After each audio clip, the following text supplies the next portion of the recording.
And that's what it looks like. And maybe roll it just a little bit.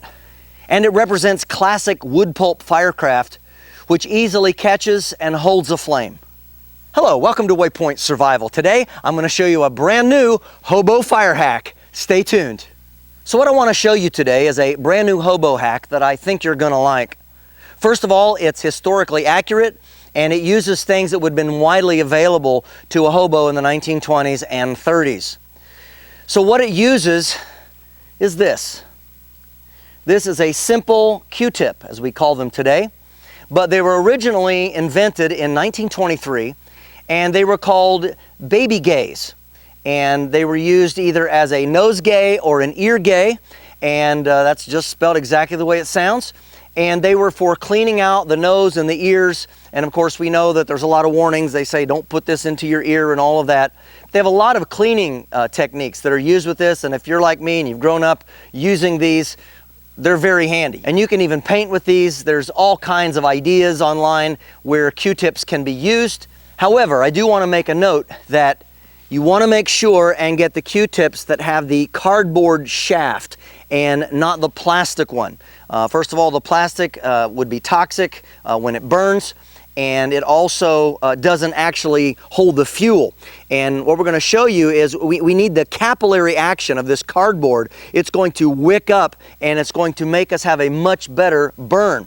And so want to make sure that when you get this, that you get the cardboard shafts, check very carefully, and also try to get the ones, you don't actually have to get the Q-tip name brand, but you want to make sure they have the really thick cotton. Some of them are really skimpy and tiny and just won't work as well. So you want to make sure and get the good quality ones. Again, it's not going to be a whole lot. You can get several hundred of them for $4 or $5. And back in the 1920s, they would have sold for just a few cents. I've seen advertisements for like 17 cents for 60 or 90 or something like that, and they had smaller ones for babies and larger ones for adults. So there's a lot of historical use for these, and so I'm going to show you something that I think you're going to like. Let's get to that right now.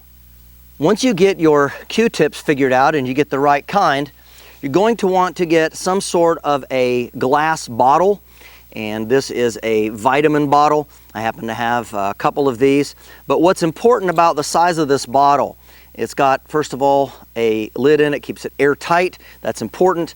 And then you want to make sure that your Q-tips, when they're in there, will fit all the way down in and be nice and straight, so you can put the cap on so it doesn't flex or bend them. So that's very important to match the length of the Q-tip to the bottle.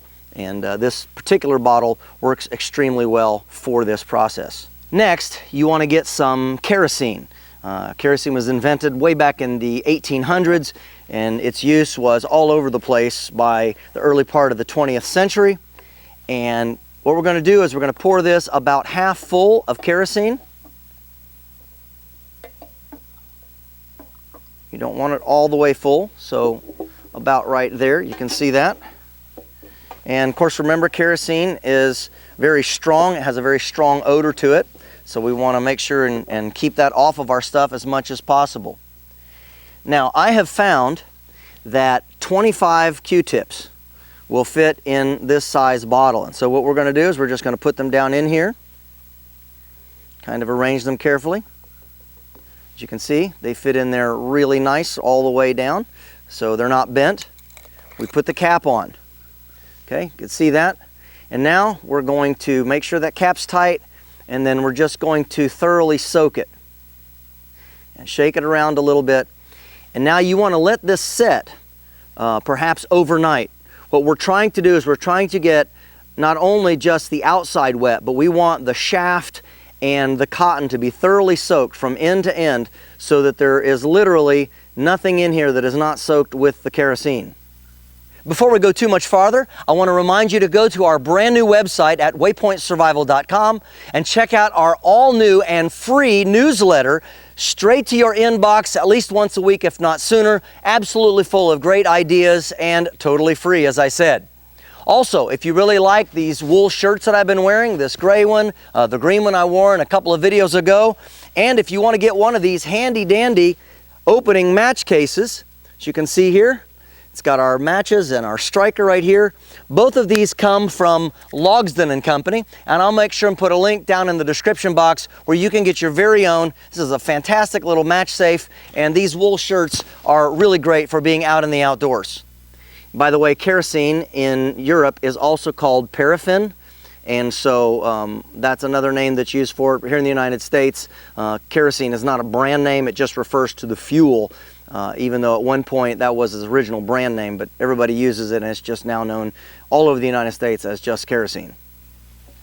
After you've let this soak for a night or two, we want to pour the excess kerosene back into our container. Go ahead and pour all of it. We don't want any kerosene actually left inside the jar. There may be a little tiny bit of residue down in the bottom, but that's all right. We want to get all of that out of there. And there's a reason for that.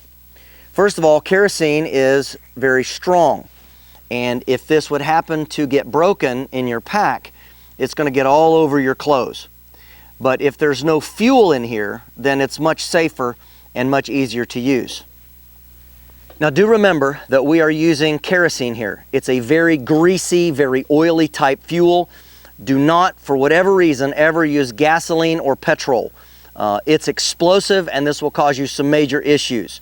So kerosene or paraffin is what I would definitely use for this project. That's what this is designed for, nothing else. I suppose you could use diesel fuel in a pinch, but it's going to be much more oily and have a much blacker smoke when it burns. So kerosene is a really clean burning fuel, and you could also perhaps use lamp oil if you wished, but I'm just going to stick with good old-fashioned kerosene. For our next step, once we take the cap off, we want to take a pair of tweezers, and again, if you're out and you're camping, you want to make sure that you don't touch this with your hands. Kerosene is difficult to get off, and it's a very oily thing. And what we're going to do is we're just going to pull all of these off, and we're going to put them on a napkin. And we're going to blot all of these particular Q-tips and soak it up as much as we can within reason. All right, now that we've got them on there, we're going to take another paper towel, and we're just going to blot them from the top and maybe roll it just a little bit, just like this. All right, now we've got all of the excess fuel out, and we can place them back in the jar. Once you've got that done, then you can go ahead and cap the lid tightly. And as you can see, what this does is it doesn't allow them to dry out, and it also helps us to not have a bunch of liquid in there that could easily spill. All right, let's show you how they burn.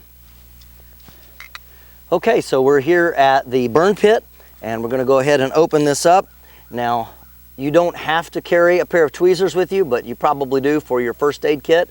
Definitely want to keep this off of your clothes, and you might pack these together, you know, in a little bag or something, whatever suits you. But we're going to go ahead and pull one of these out, and we're just going to lay it here across these old wet coals. This whole fire pit is soaking wet. And then we're going to open up our match safe here. We got from Logsdon and Company, and you can see it's got a place for the matches and a little striker right here, and striking that. And we can light it either on one end or both ends. And you can see how well that burns. That's a really strong flame, much better than a single match. And because we've got this cardboard shaft, the entire thing is going to burn. And that's going to give us enough of a hot flame to put even damp twigs on there, and it's going to get our fire started. Now, perhaps you're wondering, can we light this with a ferro rod? Can I use this for bushcrafting, for instance? Yes, you can. And all you have to do, and you're going to get your fingers a little bit smelling like kerosene to do this, but you need to take and tease out the end just like you would a cotton ball, and make sure you get that fluff nice and fluffy so that it can catch the spark. So just like that, and put it down, and then just like you would normally, get down in there and strike it with your ferro rod, and it's going to light and burn really, really well. And if you only do one end, for instance, that leaves you a lot more burn time. It's going to take a lot longer as it travels along the shaft. If you light it at both ends, it's going to burn quicker, but it's going to give you a hotter fire. So what this actually does is gives you a great little match that you can use for keeping your fire extending. And if you tilt it like that, where the fire can travel up, as you can see here, that gets kind of hot, but you can see how this is going to go from end to end, and now the other end lights, and it gives us a little bit longer of a burn time. So just a little trick for you if you're interested in doing it that way. So if you're looking for something that's very compact, a metered little mini torch with a built-in handle that also doesn't have any free liquids sloshing around to spill out and get onto your gear, and that offers an easy one-hand operation when you're in cold weather, just pull it out, strike, and you're ready to go, then this little Hobo Fire Hack using these wonderful little Q-tips with the cardboard tubes is a great idea. It uses survival material that would be available to the hobos in the early 20th century, and it represents classic wood pulp firecraft, which easily catches and holds a flame. And everybody remember, don't use plastic Q-tips for a fire starter. This is James Bender for WayPoint Survival. If you like this video, please give it a thumbs up. Also make sure and check out the links in the description box below, just under the More button. While you're down there, you'll also find the link for our WayPoint Survival digital class. This is where you can train in the comfort and convenience of your own backyard the top 20 skills that we consider to be the most important from our Phase 1 Survival and Bushcraft class. You'll also find the link where you can sign up for our brand new WayPoint Survival and Prepping 101 newsletter. An absolutely fantastic resource for you and the family, chock full of great ideas. It comes out at least once a week, if not more often, and it's absolutely free to you. You'll also find our waypointsurvival.com link, and this is where you can sign up to take in-person classes at our beautiful training facility here in Southern Ohio. And if you haven't done so already, please subscribe to the channel. We'd really appreciate it. And when you do subscribe, make sure and press that bell button so that you can stay notified of all of our upcoming videos, and we'll talk to you next time.